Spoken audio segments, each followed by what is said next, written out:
오늘은 민수기 10장 33절부터 36절까지 있는 말씀을 오늘 읽고 같이 말씀을 나누도록 하겠습니다. 자매님이 말씀을 읽으실 때 여러분 눈으로 잘 따라서 말씀을 읽어주시기 바랍니다. 그들이 여호와의 산에서 떠나 3일 길을 갈 때에 여호와의 언약궤가 그 3일 길에 앞서가며 그들의 쉴 곳을 찾았고, 그들이 진영을 떠날 때에 낮에는 여호와의 구름이 그 위에 덮였었더라. 궤가 떠날 때에는 모세가 말하되, 여호와여 일어나사 주의 대적들을 흩으시고 주를 미워하는 자가 주 앞에서 도망가게 하소서 하였고, 궤가 쉴 때에는 말하되, 여호와여 이스라엘 종족들에게로 돌아오소서 하였더라. 오늘은 설 명절이지요. 아직도 우리나라는 신정보다는 구정이 조금 더 큰 그런 명절로 생각을 하는 것 같습니다. 그래서 이 구정 명절 때가 되면 마치 새해를 또 다시 한번 맞이하는 것 같은 그런 생각들이 들죠. 그래서 1월 1일 이럴 때보다도 설 명절 때 가족들을 더 많이 만나고 또 오랜만에 좀 반가운 사람들도 만나고 그러면서 또 새해 인사도 다시 하고 그렇죠. 여러분 올 한 해 새해 복 많이 받으시고 또 건강한 가운데 하나님 잘 섬기고 하시는 모든 일들도 다 형통하게 될 수 있기를 바랍니다. 제가 설 명절을 맞이해서 다시 한번 올 한 해를 우리가 어떻게 살아야 할까, 어떻게 살면 좋을까 말씀을 통해서 함께 좀 나눠보기를 원해서 오늘 이 민수기 말씀을 준비를 했습니다. 우리가 지난주까지 아침에 큐티 할 때 민수기 말씀을 나눴는데 그 가운데 저에게 좀 복이 되었던 그런 말씀 하나를 오늘 이 아침에 함께 좀 나눠보기를 원합니다. 오늘 이 본문 말씀은 시내 광야에 머물고 있던 이스라엘 백성들이 가나안 땅을 향해서 다시 한번 길을 떠나는 그런 내용이지요. 그런데 그들이 시내 광야에 얼마 동안 머물러 있었는지는 정확히 알 수는 없습니다. 그런데 오늘 이 말씀을 종합적으로 보면 적어도 20일 이상 한 곳에 머물러 있었다라고 하는 것은 알 수가 있지요.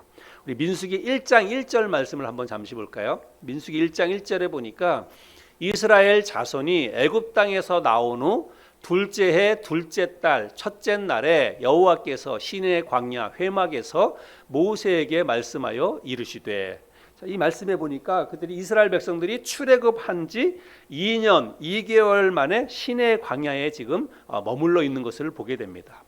근데 이 말씀을 보면 애굽을 떠나와서 시내 광야까지 오는데 2년 2개월이 걸린 것처럼 그렇게 생각할 수 있는데 그렇지 않습니다. 이스라엘 백성들이 애굽을 떠나와서 처음 시내산에 도착했던 그 내용은 출애굽기 19장 1절에 있는데요.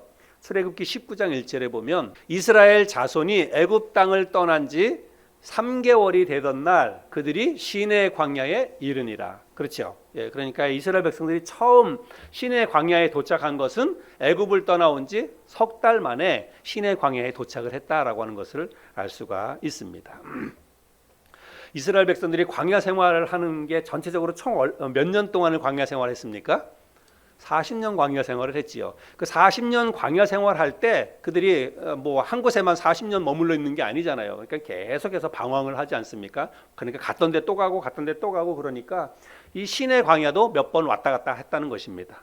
근데 이제 오늘 본문 말씀 우리가 민수기 10장을 나누는데 이 오늘 본문 말씀 민수기 10장 시내 광야를 떠날 때 이것은 민수기 1장 1절과 연관되어 있습니다. 그러니까 출애굽한 지 2년 2개월 첫째 날에 모세에게 하나님이 말씀을 하셨고, 이제 그리고 나서 그곳에 한 20일 정도 머물다가 그곳을 떠나서 다시 가나안을 향해서 출발하는데 그 출발을 할 때의 날짜가 언제냐면 민수기 10장 11절 12절에 있는데요.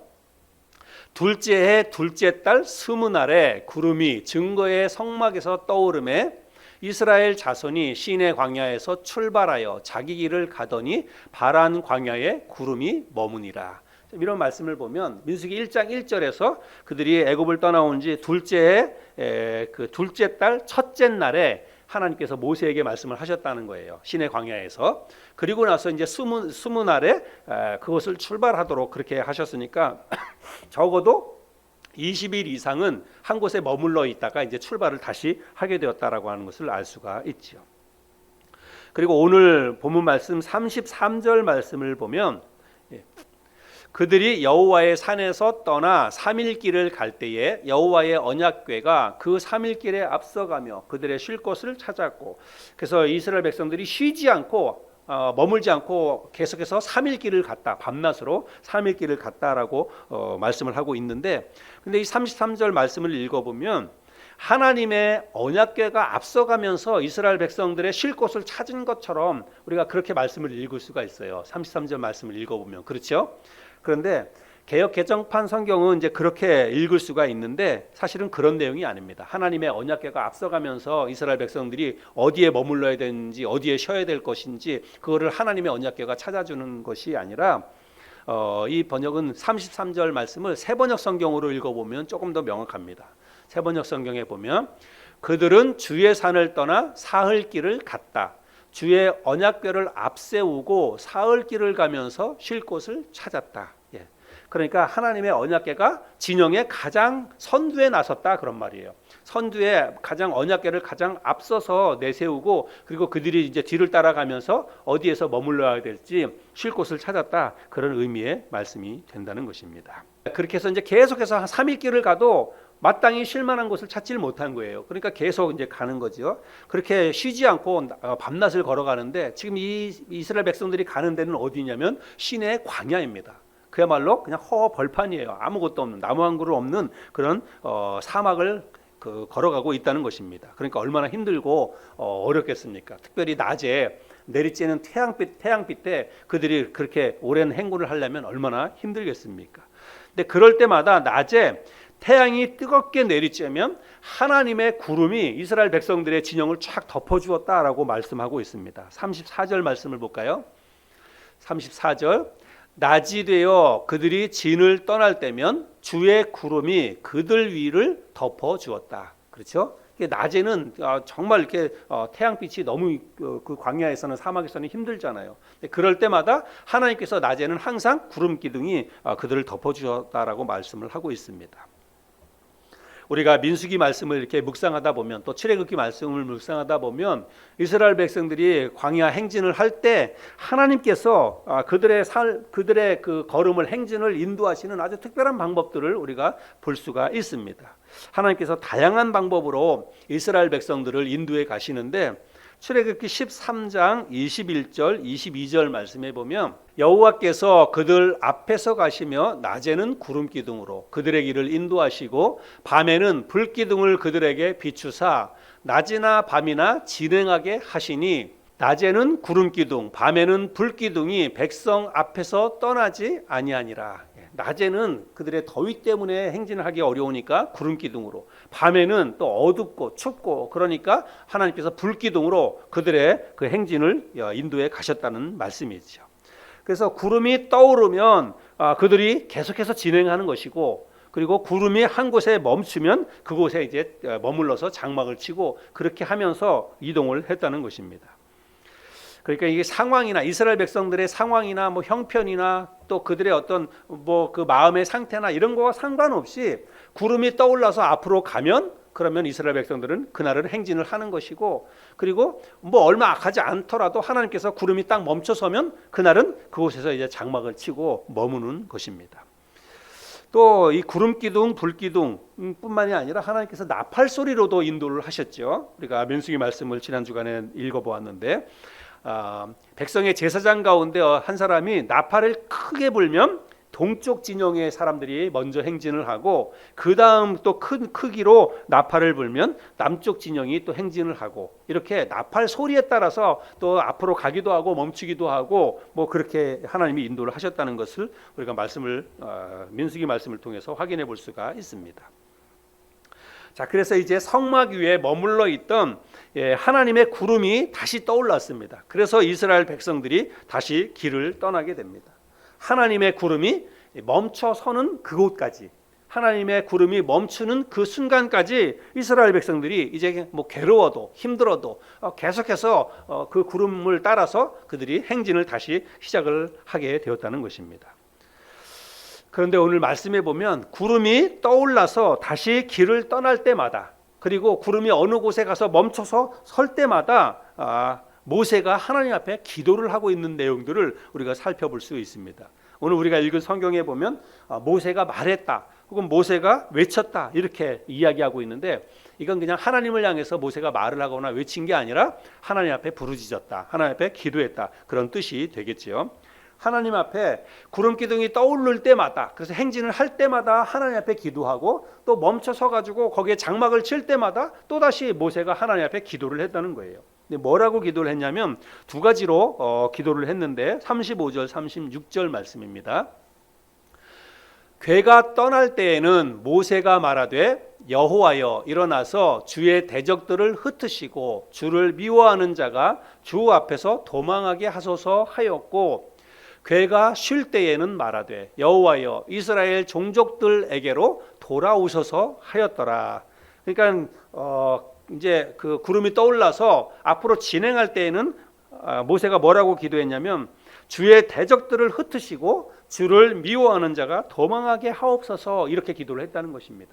그러니까 앞으로 가다가 보면 어떤 일이 일어날지 모르지 않습니까? 대적들이 그들을 어떻게 공격할지 모르니까 적들을 물리쳐 달라고 행진을 할 때마다 모세가 하나님 앞에 기도했다는 것입니다. 우리 앞에 있는 모든 장애물들, 우리의 행진을 가로막고 있는 악한 적들을 하나님께서 물리쳐 달라고 그렇게 기도하면서 출발을 했다는 거고, 이제 멈춰서 장막을 칠 때는 또 뭐라고 기도하냐면 여호와여 이스라엘의 종족들에게로 돌아오소서. 우리 가운데 하나님이 임하셔서 우리를 돌봐주시도록, 우리를 지켜주시도록 그렇게 간절히 하나님 앞에 기도를 했다는 것입니다. 그리고 모세는 그들이 이제 그 길을 떠날 때마다 하나님의 언약궤를 가장 앞서서 가도록 그렇게 했다는 거예요. 이것도 굉장히 중요한 의미가 있습니다. 그건 뭐냐면 하나님이 자신들의 이 행진과 자신들의 이 그 걸음을 인도해 주시도록, 앞서서 하나님의 하나님의 언약궤가 우리의 길을 인도해 가시도록 그런 마음과 그런 믿음으로 하나님의 언약궤를 가장 앞세워서 출발을 했다는 거예요. 그리고 자신들은 그 뒤를 따라가면서 그 언약궤를 바라보고 하나님의 인도하심을 확신하면서 그렇게 행진을 했다는 사실이죠.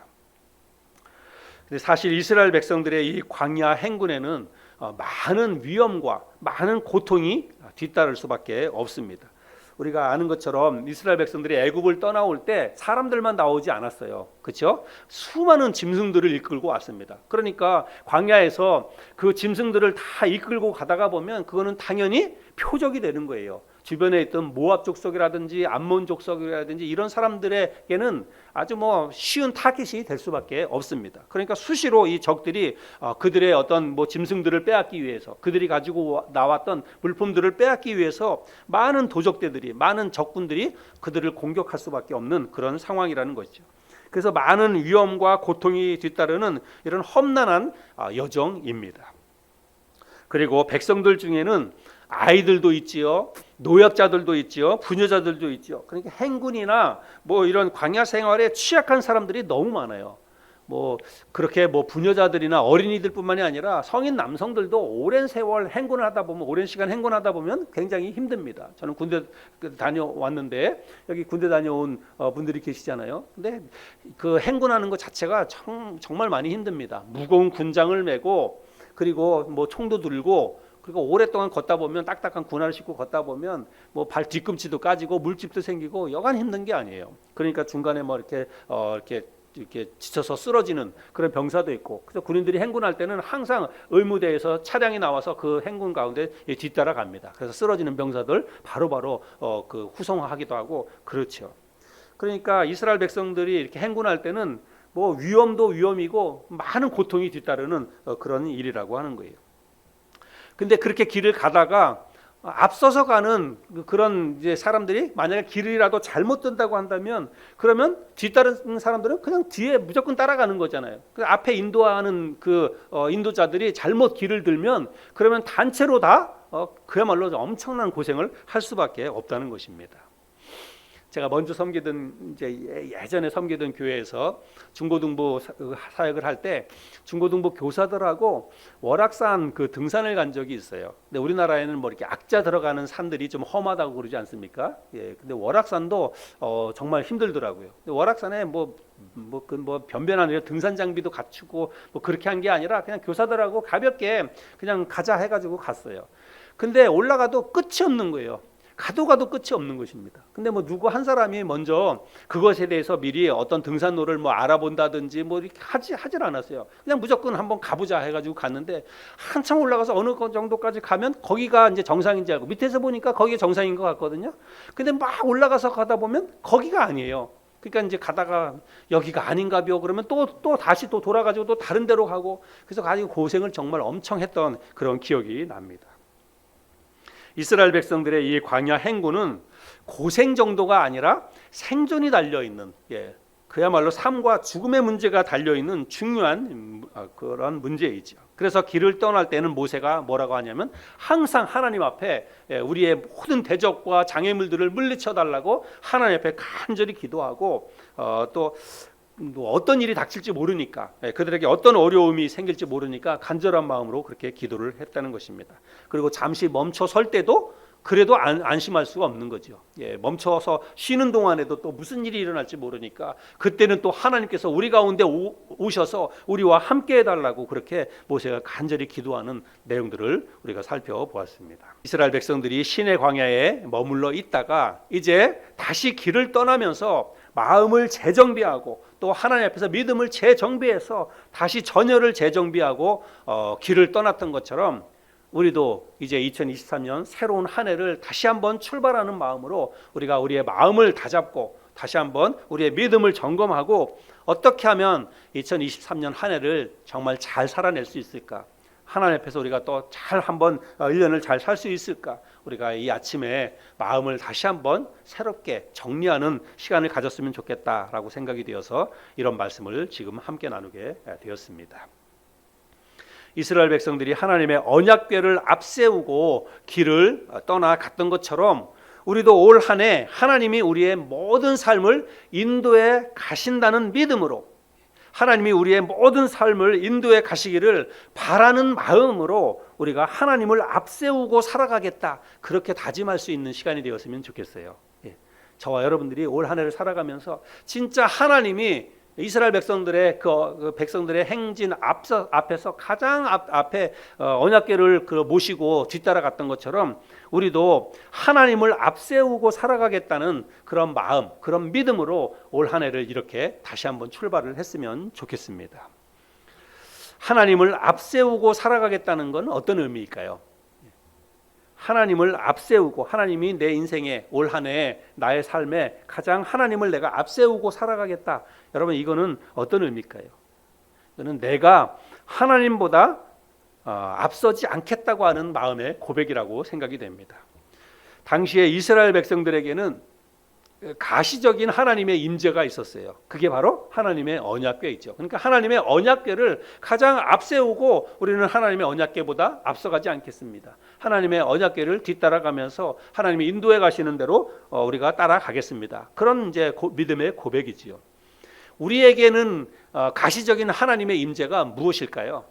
이스라엘 백성들에게 있어서의 하나님의 임재, 하나님의 그 상징, 그거는 하나님의 언약궤였습니다. 오늘날 우리에게 있어서의 가시적인 하나님의 임재는 무엇으로 우리가 확신할 수 있을까요? 하나님의 말씀입니다. 말씀. 오늘날은 우리에게는 언약궤는 없어요. 그러나 하나님의 말씀이 가시적인 하나님의 임재의 상징이라고 저는 믿습니다. 요한복음 1장 1절 말씀을 볼까요? 요한복음 1장 1절 우리 같이 한번 읽어보겠습니다. 자막 요한복음 1장 1절 시작. 태초에 말씀이 계시니라. 이 말씀이 하나님과 함께 계셨으니 이 말씀은 곧 하나님이시니라. 이 말씀에 보니까 말씀이 곧 뭐라고요? 하나님이라고 말하고 있습니다. 그러니까 여러분 우리는 언약궤는 없어도 우리가 이 성경이 있잖아요. 그러니까 이 성경 이게 뭐라고요? 하나님이라고 말씀하고 있습니다. 말씀이 곧 하나님이시니라. 하나님의 말씀인 성경 말씀이 곧 하나님이라고 말씀을 하고 있습니다. 그러면 우리가 하나님을 앞세우고 살아간다. 내가 하나님보다 앞서가지 않겠다. 이 말은 뭘까요? 말씀보다 앞서가지 않겠다. 이런 뜻입니다. 또 하나님의 말씀이 이끄는 대로 하나님의 말씀이 인도하시는 대로 내가 순종하며 살아가겠다. 이것이 바로 하나님을 우리가 앞세우고 간다는 그런 뜻이 되는 거죠. 그러니까 여러분 올 한 해 무엇보다도 하나님의 말씀에 집중하는 그런 저와 여러분이 되었으면 좋겠습니다. 하나님보다 앞서지 않겠다고 우리가 그냥 입술로는 고백하는데 말씀을 읽지 않고 말씀을 묵상하지 않고 말씀 따로 내 삶 따로, 그거는 하나님보다 앞서가지 않는 게 아니라 오히려 하나님을 무시하고 하나님보다 내가 앞서가는 것입니다. 그러니까 하나님을 앞세우고 내가 하나님께 뒤를 따라가겠다라고 하는 것은 하나님의 말씀을 더 많이 읽고 묵상하고, 그리고 하나님 말씀을 마음에 새기고 그 말씀이 인도하는 대로 내가 순종하며 간다는 의미입니다. 그래서 저와 여러분들이 올 한 해는 그 어떤 것보다도 하나님 말씀 좀 많이 읽었으면 좋겠어요. 많이 읽고 많이 듣고 그리고 많이 묵상하고, 그렇게 하면서 하나님 말씀에서 나에게 무엇을 원하시는지, 하나님께서 말씀을 통해서 내가 어떤 삶을 살기를 원하시는지를 깨닫는다면 그 말씀에 순종하면서 우리가 올 한 해를 그렇게 잘 살아갔으면 좋겠습니다. 제가 청년 시절에 제 아내를 만날 때 이야기를 이제 나누기도 하고 그랬는데, 처음에 아내를 이제 만나고 또 마음에 그 생각이 들고 그럴 때 내가 어떻게 하나님께서 나에게 이렇게 만나게 해주신 그런 이제 자매일까 혹은 배필일까, 이런 것들에 대해서 확신이 잘 안 설 때 기도하면서 하나님 앞에 기도했어요. 기도하면서 하나님, 진짜 하나님께서 만나게 해주시는 사람이라고 한다면 하나님께서 말씀을 통해서 저에게 깨달음을 주세요. 말씀을 통해서 저를 확신을 갖도록 인도해 주세요. 그렇게 기도하면서 말씀을 늘 큐티하면서 말씀을 읽고 묵상을 했습니다. 근데 하나님께서 저에게 정확하게 말씀을 통해서 그런 하나님의 뜻을 가르쳐 주셨습니다. 마태복음 18장 19절인데요. 제가 이 말씀을 가지고 집사람을 하나님께서 나에게 보내주신 배필이라는 확신을 갖게 되었습니다. 이 말씀에 보면, 진실로 다시 너희에게 이르노니 너희 중에 두 사람이 땅에서 합심하여 무엇이든지 구하면 하늘에 계신 내 아버지께서 그들을 위하여 이루게 하시리라. 제가 집사람을 만나서 이제 어떤 제 의사 또 이렇게 또 프로포즈를 할 때 이 말씀을 가지고 했습니다. 두 사람이 땅에서 합심하여 기도하면 하나님께서 들어주신다는 이 말씀이죠. 근데 저는 제 집사람을 두고 기도를 했거든요. 청년 시절에 자매를 두고 기도를 했어요. 마음속에 들어왔으니까 진짜 이게 하나님의 뜻인지 어쩐지 모르겠다.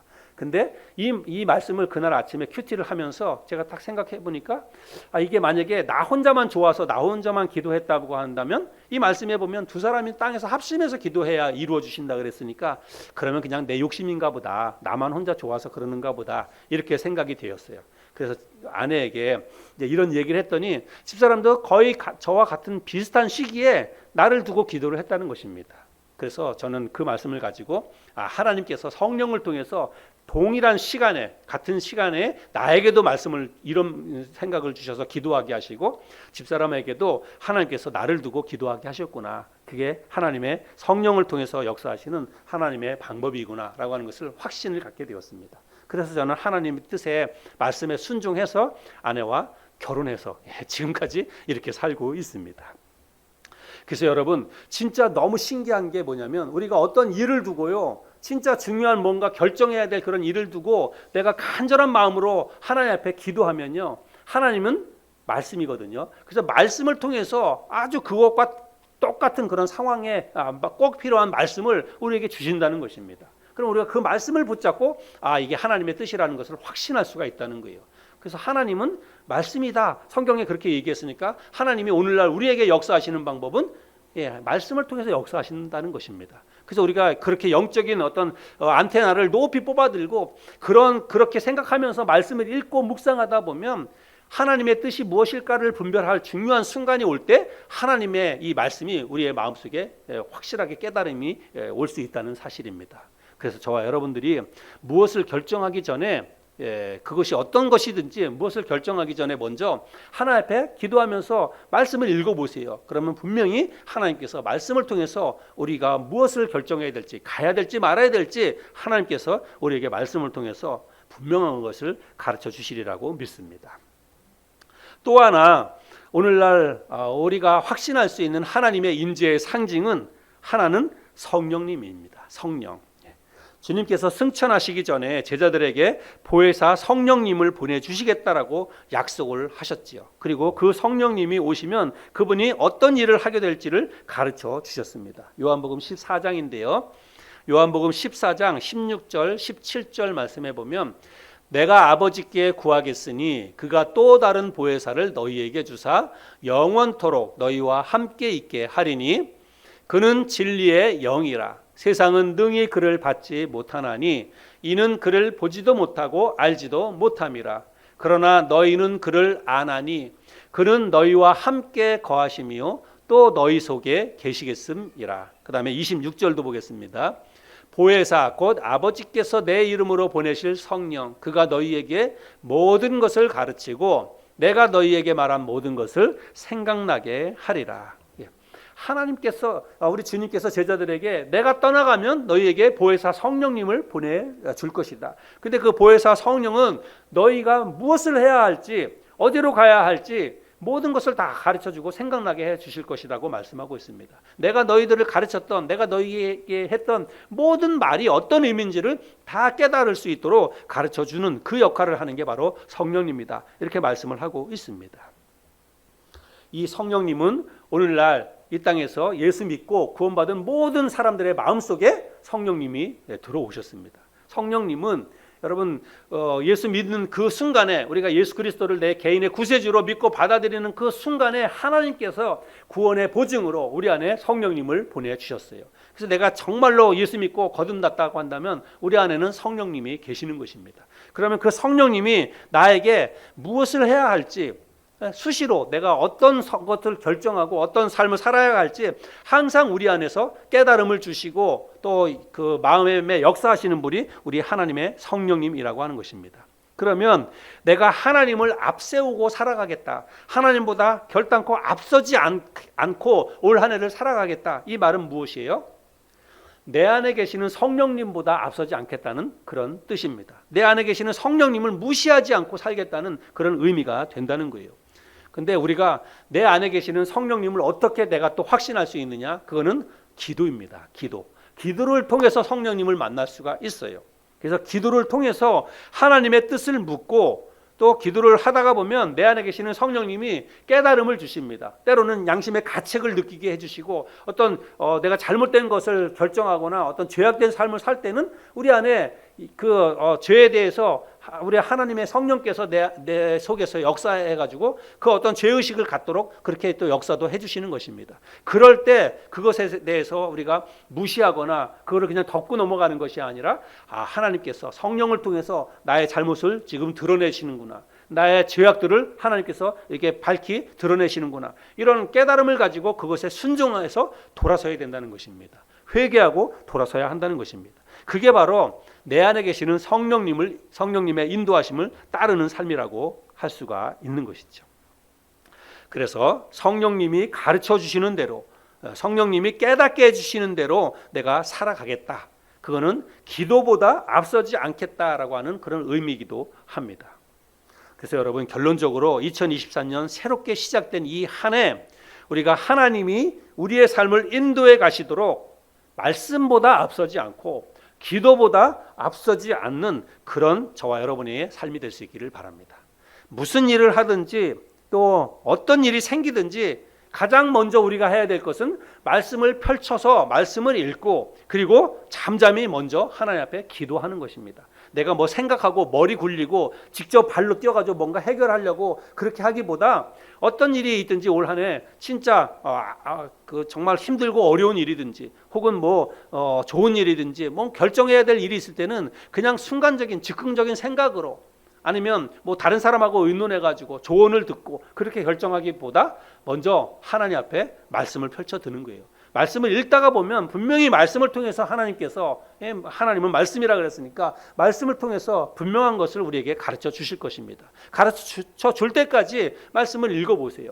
그리고 기도를 해보세요. 그러면 반드시 우리 안에 있는 성령님을 통해서든지 아니면 내가 읽고 있는 내가 듣고 있는 말씀을 통해서든지 하나님이 우리의 삶을 인도해 가실 것이라고 믿습니다. 특별히 우리 모세가 기도했던 것처럼 우리도 그렇게 기도했으면 좋겠습니다. 모세는 출발할 때 그리고 멈춰 설 때 두 가지를 기도했다 그랬지 않습니까? 길을 떠날 때에는 주의 대적들을 흩으시고 주를 미워하는 자가 다 도망가게 하옵소서, 이렇게 기도했다고 말씀을 드렸죠. 그래서 우리가 이제 다시 한번 새롭게 2023년 한 해를 출발하는 이 시점에 우리 앞에 어떤 일이 있을지 몰라요. 우리에게 어떤 대적이 나타날지, 어떤 장애물이 올 한 해 생길지 전혀 우리는 알 수 없습니다. 그래서 우리가 할 수 있는 것은 이제 첫 발을 다시 띄어서 다시 출발하는, 다시 길을 떠나는 이 시점에 우리가 하나님 앞에 모세처럼 우리도 그렇게 기도했으면 좋겠어요. 하나님, 2023년 올 한 해 나의 삶 가운데 모든 대적들을 흩어주시고 주를 미워하는 모든 자가 다 도망하게 하옵소서. 이거는 무엇입니까? 실제로 우리를 뭐 대적하는 적군이 있거나 그렇진 않잖아요. 우리의 삶 가운데 들어올 만한, 닥쳐올 만한 재앙이라든지 혹은 뭐 안 좋은 일이든지 뭐 여러 가지 문제, 그런 것들이 다 해당이 될 수 있다고 생각이 됩니다. 건강상의 문제든지 재정적인 문제든지 혹은 인간 관계에서 오는 문제든지 모든 힘들고 어려운 일들을 하나님 물리쳐 주십시오. 나에게 어떤 일이 일어날지 모르지만 하나님께서 미리미리 나보다 앞서가시면서 나에게 다가오는 모든 장애물들을 하나님이 다 물리쳐 주십시오. 우리가 그렇게 기도하는 거예요. 하나님을 의지하는 마음으로 하나님께서 앞서서 내 삶 가운데 나의 삶을 인도해 가시도록, 평안으로 인도해 가시도록 하나님 앞에 그렇게 의지하면서 모든 대적들, 하나님 올 한 해 우리의 삶 가운데 우리 가정에 불어닥칠 모든 재앙들, 안 좋은 일들 하나님께서 깨끗이 물리쳐 주시옵소서. 우리가 그렇게 의지하는 마음으로 기도하면서 올 한 해를 다시 출발했으면 좋겠습니다. 시편 121편에 보면 시편 기자가 하나님을 의지하면서 고백했던 그런 노래가 있는데요. 우리 시편 121편 말씀을 우리 자매님 한번 좀 읽어주시기 바랍니다. 여러분들도 눈으로 잘 따라서 한번 읽어주시기 바랍니다. 내가 산을 향하여 눈을 들리라. 나의 도움이 어디서 올까? 나의 도움은 천지를 지으신 여호와에게서로다. 여호와께서 너를 실족하지 아니하게 하시며 너를 지키시는 이가 졸지 아니하시리로다. 이스라엘을 지키시는 이는 졸지도 아니하시고 주무시지도 아니하시리로다. 여호와는 너를 지키시는 이시라. 여호와께서 네 오른쪽에서 네 그늘이 되시나니 낮의 해가 너를 상하게 하지 아니하며 밤의 달도 너를 해치지 아니하리로다. 여호와께서 너를 지켜 모든 환난을 면하게 하시며 또 네 영혼을 지키시리로다. 여호와께서 너의 출입을 지금부터 영원까지 지키시리로다. 아멘. 여러분 읽기만 해도 은혜가 되고 복이 되죠. 진짜 올 한 해 동안 하나님께서 우리의 모든 환난을 면하게 해주시고, 그래서 정말 하나님의 인도하심 가운데 올 한 해를 순적하게 또 승리하며 살아갈 수 있는 저와 여러분이 되었으면 좋겠습니다. 또 잠깐 멈춰 설 때 모세가 또 하나님 앞에 이렇게 기도하지요. 여호와여, 이스라엘의 종족들에게로 돌아오소서. 우리와 함께 해달라고. 하나님이 늘 우리의 삶 가운데 임재하셔서 우리를 도와주시고 우리와 함께 해달라고 그렇게 기도했는데, 우리도 그렇게 기도했으면 좋겠습니다. 기쁠 때나 슬플 때나 형통할 때나 공고할 때나 하나님이 늘 우리의 삶 가운데 함께 해달라고, 나와 함께 해주고 우리 가정과 하나님이 함께 해달라고 우리가 그렇게 기도했으면 좋겠습니다. 다윗은 시편 18편에서 이렇게 기도합니다. 시편 18편 29절인데요. 내가 주를 의뢰하고 적군을 향하여 달리며 내 하나님을 의지하고 담을 뛰어넘나이다. 이건 믿음의 고백이에요. 내가 그렇게 살아보겠다고 고백을 하는 것입니다. 내가 주를 의지하고 적군을 향해서 달려가겠다. 주를 의지하고 담을 뛰어넘겠다. 그렇게 고백하고 있는데, 저와 여러분도 올 한 해 그렇게 하나님을 의지하면서 믿음으로 적군을 향해서 우리 앞에 있는 문제들을 향해서 달려나가고 또 뛰어넘을 담을 향해서 담대히 뛰어넘어갈 수 있는 저와 여러분이 될 수 있기를 바랍니다. 설 명절을 맞이해서 다시 새롭게 시작하는 마음으로 오늘 이 말씀을 나눴습니다. 올 한 해 저와 여러분 하나님만 바라보고 오직 하나님만 의지하는 믿음으로 하나님을 앞세우고 내가 그 뒤를 믿음으로 잘 따라가겠습니다. 하나님보다 결단코 내가 앞서가지 않겠습니다. 하나님 무시하고 살아가지 않겠습니다. 하나님 말씀 먼저 읽고 먼저 기도하면서 말씀과 기도로 하나님의 뜻을 분별하고 그 뜻에 순종하며 살아가는 올 한 해가 될 수 있기를 바랍니다. 저와 여러분이 그러한 마음으로 기도하면서 새롭게 다시 2023년 한 해를 다시 새롭게 출발하는 이 아침이 될 수 있기를 바랍니다.